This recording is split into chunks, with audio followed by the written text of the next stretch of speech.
どうもこんにちは。ギターショップトニックの村井です。今日はですね、いつも出演している店長小沢に代わりまして、私村井が動画をお送りいたします。今回はツーロックアンプについての動画になります。ツーロックアンプですが、私はですね、ずっと前からすごく好きなアンプブランドでして、いつかトニークで取り扱いできればななんていう風に思っていたんですけれども、この度ですね、会社にちょっとお願いしてですね、晴れてこの機会にですね、ツーロックアンプの取り扱いをスタートすることが叶いました。この動画を通してツーロックアンプの素晴らしさはもちろん、アナログアンプの良さ、魅力についても皆さんにですねお伝えできればなというふうに思っています。まずはツーロックというブランドについて触れ、その後今回入荷したアンプについて解説し、実際に音を聞いていただく、そんな流れになっています。いいから音だけ聞かせてくれよなんていう方はですね、何分まで飛ばしてください。それでは本編どうぞ。ツーロックについて解説したいと思います。ツーロックはですね、1999年にアメリカカリフォルニア州でスタートしたアンプブランドです。ツーロックという名前なんですけれども、アメリカに実際ツーロックっていう地名があって、それが由来らしいです。そのツーロックっていうですね、場所は2つのでかい岩があって、それがトレードマークの土地なのでツーロックっていうらしいです。結構そのままですね。ツーロックという場所について、日本だったらどこに当たるのかなみたいなことをちょっと動画で喋りたくて調べたんですけど、どこにも該当しないくらいすごく自然あふれた場所みたいで、お店とかないらしいです。とにかく広大な農地というか畜産だったりとか、あとワインがちょっと有名らしく、そんな感じの場所とのことでした。ツーロックなんですが、ブランドをスタートした当初は幻のアンプって言われてるダンブルアンプ、それをですね元にしたアンプ作ってまして、これがすごく評判だったんですけど、後に、自分たちで設計した独自のアンプを作り始めるというような流れになります。ツーロックアンプはですね、すごく少数精鋭のチームで作られています。ハイグレードなパーツであったり専用設計のパーツを使っていて、ハンドメイドハンドワイヤリングで作られています。手間やコストを惜しまず、一切の妥協をですね許さないような、とにかく最高のアンプを作りたいっていう、そんな思いで作られているアンプですね。ツーロックのアンプを愛用しているギタリストとしてはですね、そうそうたる面々がですねいます。有名なところで言うと、ジョン・メイヤー、エリック・ジョンソン、カルロス・サンタナ、ジョー・ボダマッサ、エリック・ゲイル、オズ・ノイ、マット・スコフィールド、もうすごいですね。世界のトップギタリストに愛されているブランドであることがわかると思います。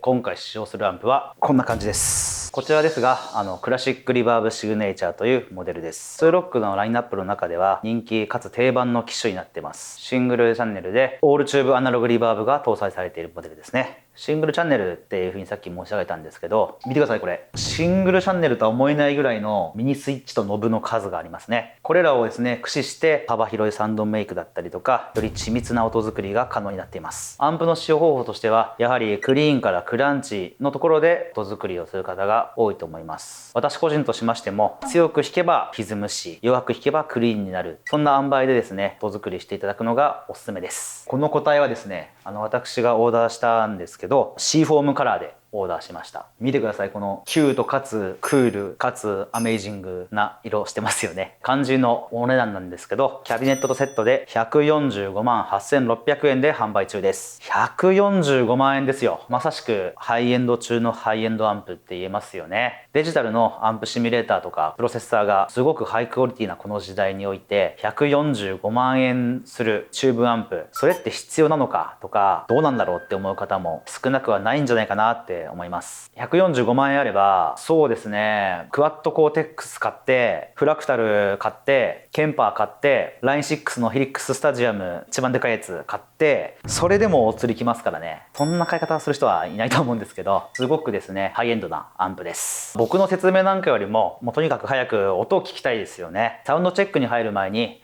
今回のサウンドチェックで使う、ギターを紹介しようと思います。こちら PRS のシルバースカイです。シルバースカイ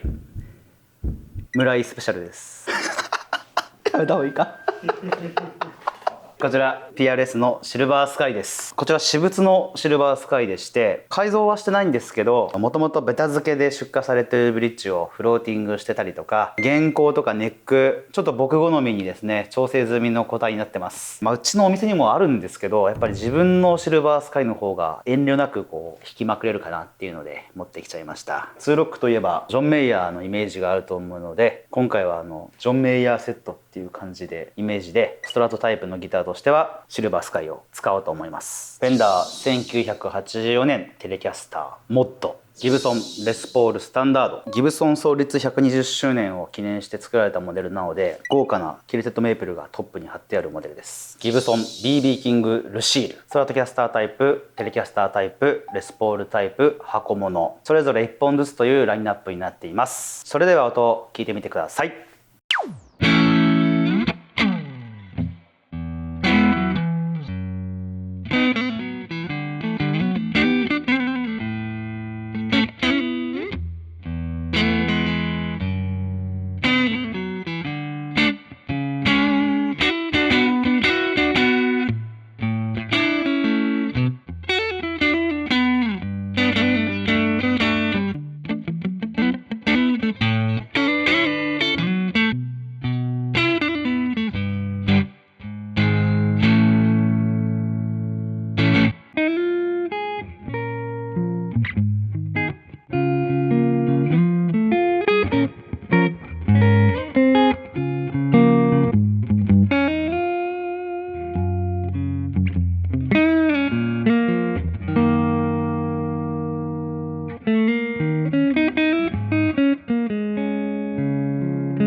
音聞いていただきました。どうでしたか？いやー、最高でしたね。リバーブの音も素晴らしくないですか？驚くべきはアンプ直でこのサウンドなんですよね。これにブースターとか歪みエフェクターとか組み合わせたらですね、さらにとんでもなくいい音になります。実際ツーロックを使ってる多くのプレイヤーがですね、組み合わせて使ってますね。今回マイクで音を取ってるんですけど、マイクもですね、決して高額ないいマイクを使ってるってわけではないです。3万円前後のお買い求めしやすいような価格帯のラインのものを使ってますし、店頭で弾いてるだけなので、よりチューニングされた空間であればもっと素晴らしいサウンドが出ます。金額がですね、高かったり大きくて重いので運搬搬入搬出が大変だったり、新空間は消耗品なのでメンテナンスが定期的に必要だったり、自宅や小規模スタジオでしっかり性能を出すにはですね、アテネーターが必要だったりと、デメリットとも言えるような点が目立つのが真空管アンプです。とにかく音がいい、かっこいい、この2点しかですね、強みという強みはないんですが、そこの2点を極限まで極めて追求してる、それがツーロックアンプの素晴らしさです。今回この動画を撮るにあたってツーロックのアンプたくさん弾かせてもらったんですけど、私自身がですね、エレキギターを弾く楽しさとか喜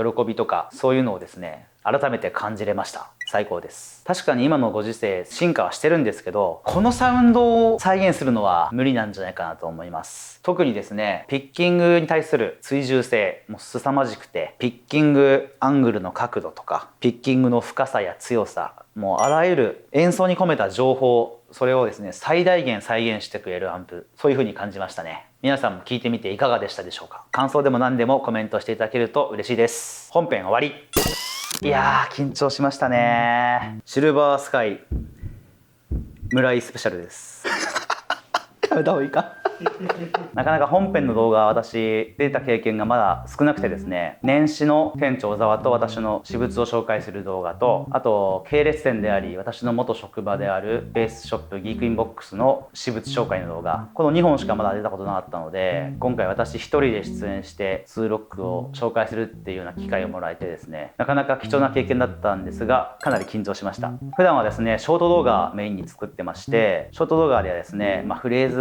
ズと考えたり、バッキングトラック打ち込んだり、動画編集したり、結構ですね、力を入れて作ってるコンテンツですので、ぜひ皆さんそちらもチェックしていただけますと嬉しいです。動画のテーマ的にちょっと最後デジタル下げるみたいな発言になってしまった感がちょっとあるんですけど、僕としてはもうデジタルもう大好きなんですよ。フラクタルの AXE-FX2 から僕入りまして、一通り他のプロセッサーもされましたし、クワッドコーテックスなんて資金集めしてる段階でプレオーダーしてて、ファーストロットのクワッドコーテックス持ってますからね。他にもプラグイン各種各メーカーバンバン日頃から使ってて、もうその恩恵にあやかりまくってギターライフを送ってるので、むしろデジタル最高って思ってますし、僕の日頃の卓録とかライブってもうほぼデジタルで囲まれてるというか、デジタルのおかげで成立してると言っても過言じゃないぐらい、僕はもうデジタル大好きなんですよね。なのでちょっとそこは誤解がないように言っておきます。デジタルは最高ですっていうことですね。ただしやっぱりツーロックは凄まじかったですね。デジタルも本当にいいんですけどね、